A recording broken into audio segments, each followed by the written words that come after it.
you know, that was very close to me, the Little Rock Nine, the group out of that.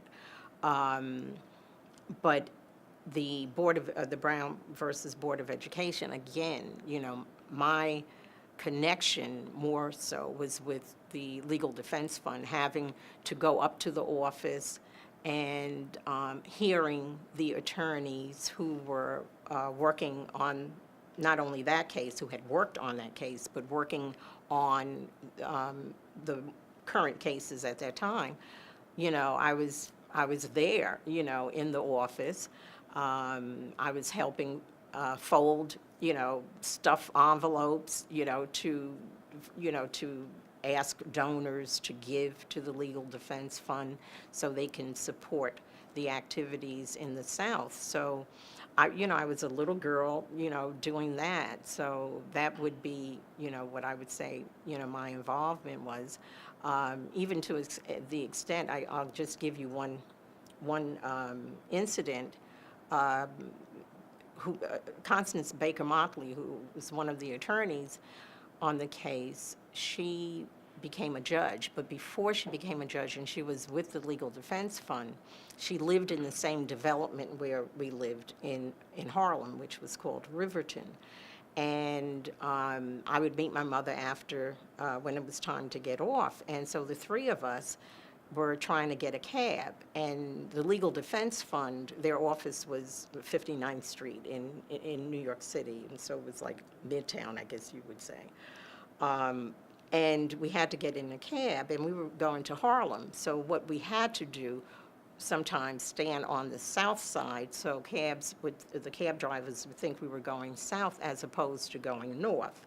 And we got in the cab, and Constance Baker Motley gave him the address, and he said, "Well, I'm not going up there." And so it was she, my mother, and I, we were sitting there.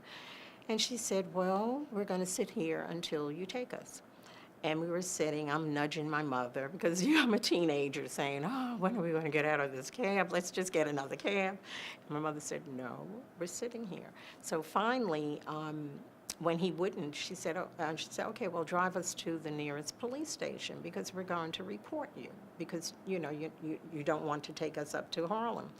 Finally, the cab driver took off, and we had to go through Central Park to get up to Harlem. I still feel that ride because I just knew that was the last day on earth for us. But I learned a lot from the people, the individuals who very early on, made such a big difference. I could see not only Thurgood Marshall working and Constance Baker Motley working, but Derek Bell and all of the other attorneys. They would come to my house because, my mother had to go over the budget with them. And so that was the backdrop for me. And so it would have been very odd if I did anything else than what I'm doing now. So I would say that was a great foundation that I had. And so when, my reading became very extensive because, these were people who were part of my life. So I wanted to make sure that, I just knew everything, not only about them, but the work that they were doing. Did I know that when I was babysitting for Thurgood Marshall that he would become, a Supreme Court justice? I would absolutely say no because I was young and he was just driving me home, after babysitting and, so, but I am so happy that I had people around me like that so that I could have an open mind as to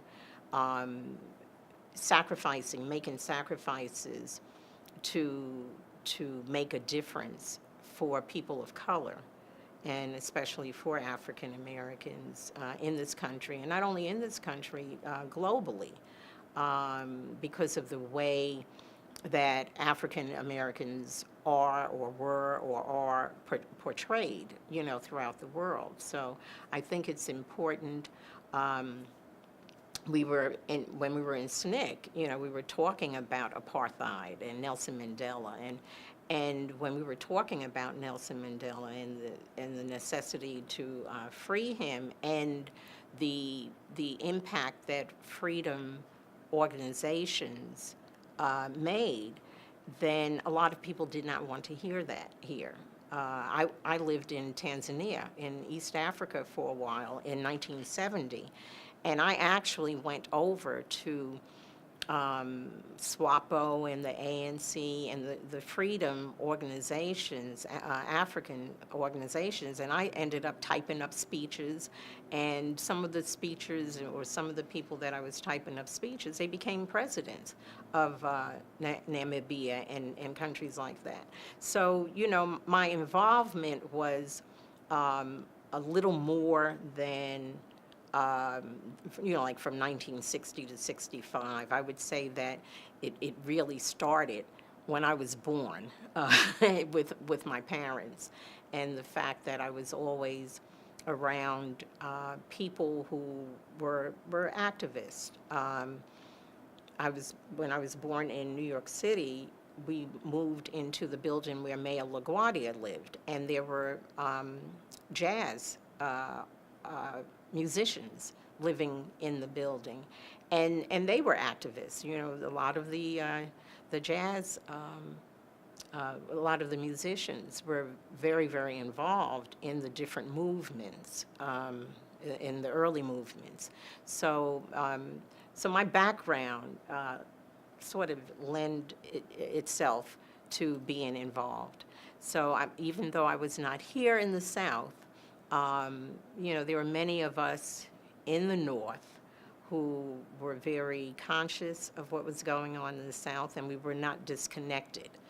We were doing everything that we could to make a difference. So I still remember those cans that we had at the Apollo in intermission, and that was it was a brave type action on our part to go into the Apollo, asking people to give money in between performances. But my mother said, just put on your pretty dresses, and do it.